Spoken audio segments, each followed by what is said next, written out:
Alright, so here's a long due video, and I wanted to show you this project I'm working on, Meet Enso, Project Enso for now. This is a soft boot skate that I'm working on, and by soft boot, I mean literally soft boot. The only hard part is the toe, because that is where you need the most protection. This one is a bit more reinforced. It doesn't have any layers inside. This is only by the thickness of the 3D print, and I'm still working on fine-tuning all the 3D printing details to avoid any smaller or larger flaws. So yeah, fully soft, semi-soft boot. This is thermoplastic urethane DPU 3D printed. This is the base, and I stitch leather onto it. This is the newest iteration. So this one doesn't have a full boot underneath. This one, the shell only comes up to this point, and the upper is leather, just to reduce redundancy. So I'm gonna try to explain this in a way that hopefully is exciting for others and not just only me. I'm always having problems with other skates when it comes to comfort. The biggest So the reason I made this skate, not just to make something, just another skate that looks different, or I could say that I made this and be proud. I wanted this to be a special, unique skate because currently there's no other skate with a full soft boot and the one-piece cuff on the market. I know this skate may not be the most exciting things to many people. I'm trying to come up with a couple ways of styling this and a couple tiers for pricing. This is a high tier version with a lot of detailed work, but I really want to make something that is more simple, easy to make, but priced much more lower. Also, this is not going to be mass produced. It could be mass produced. The problem with mass production is that mostly done by injection molding, and if someone makes an injection mold, a company makes it, they could pump out a lot of parts very quickly in days, maybe thousands of parts in days, but the mold is fixed, so they can't really change things about it. So if they want to change something, it's hard to change. The change must be limited. If I want to change anything on this, if I want to make a one-off size, for example, if someone has a very, very strange foot size, then I could make a specific length boot with a specific width and just have a custom made size, a custom size for the person. So this is the one of the biggest advantages of not mass producing a skate boot. So that's why this project should be very exciting for people have who can't really find their matching boot. Because, for example, I have wide feet, and I always struggle with pain in this area. And I realized it's not even the width of the skates of the boot; it's mostly the shape. So I could wear a somewhat narrower boot than my feet if the shape is correct. So if I could put some kind of little extra space here, then it would accommodate the side of my feet, the outer side where all the pressure is. where all the pressure goes when we do tricks. And this helps. Having a soft boot, fully soft boot, helps. I don't really feel there's any disadvantage by not having any carbon or hard non-pliable plastic here. So that was one of the most important aspects of this skate. So comfort was the number one, and number two is going to be that I'm also having a problem with that I can't really find anything that suits me perfectly. But it's not perfect, but I was just I was looking for a cuff that flexes very naturally. It allows for a lot of flex without messing with my knees. And this shape, this one piece cuff with I think it's the V cut. This A cut doesn't do, I wouldn't say doesn't do much, but I realized there's no need for material there. It makes construction much more easier. It also reduces weight. So this cuff, on the website I refer to it as the X cuff. You could easily see why. So overall, I get a very, very natural flex because most skates really start to bend on the top. This one flexes the entire way. Also, I could play with the amount of material or the type of the material, how much flex I want. So overall, the cuff I'm working on, this is actually V2. This is already a second generation of the shape. And I'm just really happy with it already. So, but I'm still trying out a couple shapes, how it changes the support and the feel. I'm just really looking for a balance between very good flex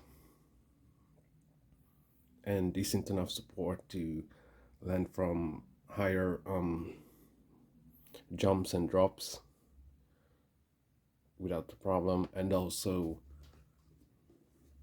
making it a bit more springy, because there were some materials that I tried that were flexing very well, but they were like a bit slow, too slow to pop back up when I need it.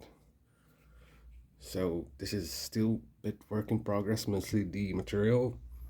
I'll be changing the shape up only by very small, barely noticeable amounts.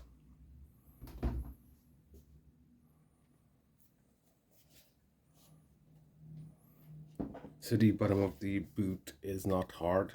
I wanted to make this hard, but I realized um the base of the boot is going to be the sole plate. So the soft boot is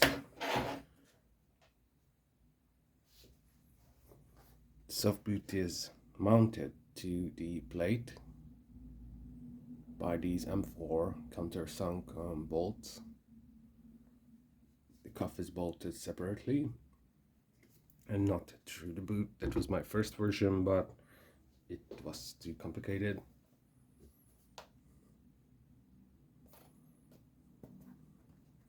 This is probably the first pair I made, so just ignore the look if you don't like it.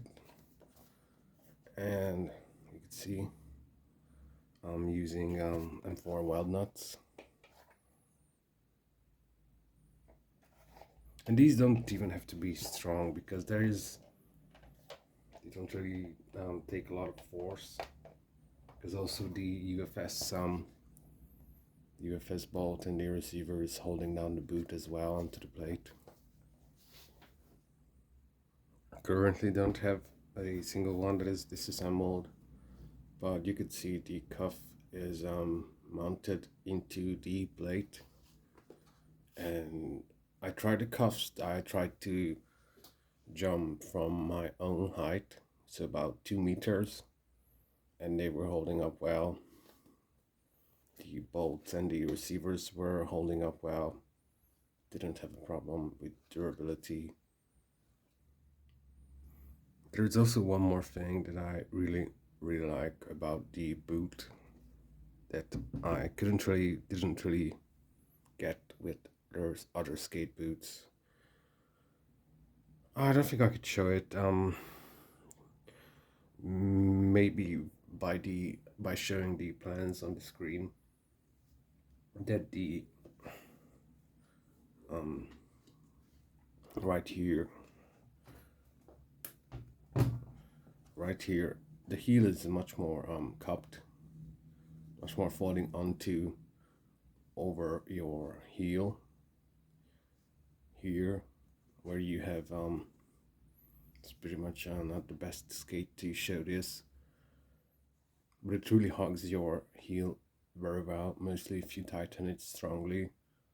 If I tighten it strongly, I get nearly zero heel slip, no slipping at my heel. I'm not sure if this is just a me thing or it's a problem for others too, but I really don't like to have this lag that is caused by my heel slipping inside the skate here. And to be honest, I had it with most skates, even the best skates, even the best skates that I modified heavily to reduce it. With this boot, for some reason, I have 0 to minimal. Like, if I don't tighten it like crazy, I get about barely noticeable 1 or 2 millimeters of heel slip, which is almost nothing.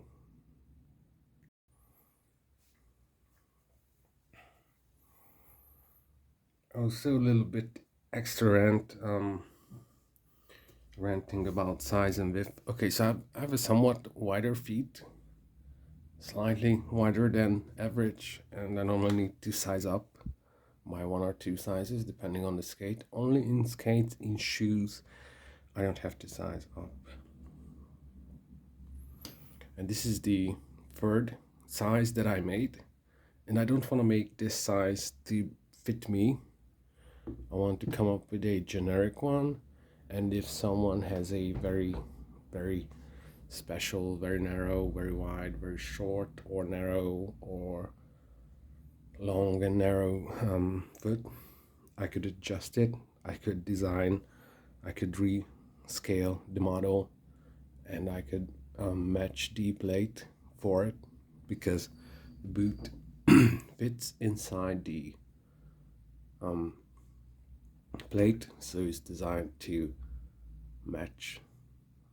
I don't want to use the word perfectly, but it will fit adequately. Let's talk about weight, but I realized most people don't, I wouldn't say don't care, but don't find it that important how heavy or light their skates are.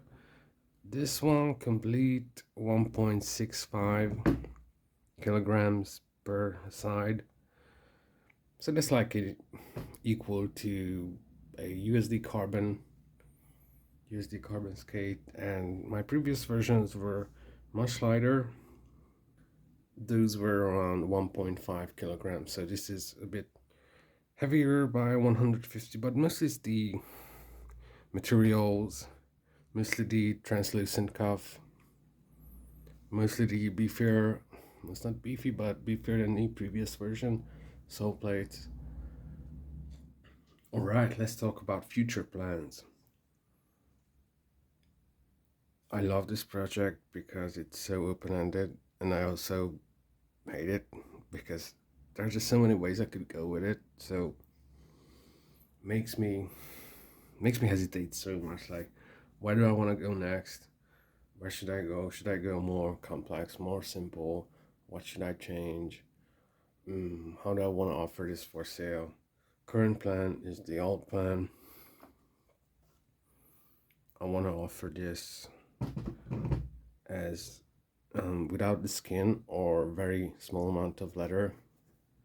just as a 3D printed boot that is a little bit of different look, different construction. So it is made for being skated without leather covering. Price wise, that is going to be slightly cheaper. This one is going to be, well, I'm not even sure about this version. This version of Enso, I had so much work with the not just the design, just the all these little pieces, cutting everything, matching everything. It was very tiresome, and I'm not even sure if I'm gonna offer this exact pattern for sale. Am I gonna come up with something a bit more simple?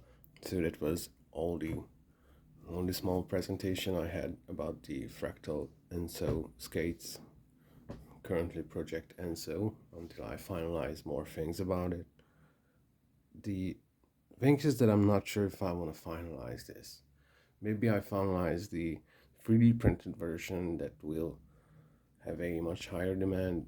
I'm not sure if I want to finalize the skinned customizable version because it's so much fun to always make a new skate. The second I finish this one, I have the ideas to start the next iteration, the next version. And it's mostly about the pattern, what kind of colors, what kind of shapes I want to use. So I'm also thinking about making the skin version a bit more exclusive and offering them probably at a price that most people are gonna find a bit high, but still, if you have a salary with disposable income, you could afford it if you want to. So am I gonna make this thing much more unique, and probably might gonna be most things are gonna be very much limited or straight up one-offs, one of the kind creations. But this is all subject to change. I really wanna just go ahead and make the next version, make the next version until I feel that I'm ready to put up a one version for sale, offer it for sale, see how it does, see how many people are interested. So, long story short, this was the quick update, presentation update on the Fractal Enso. Guys, thank you very much for watching. See ya in another one.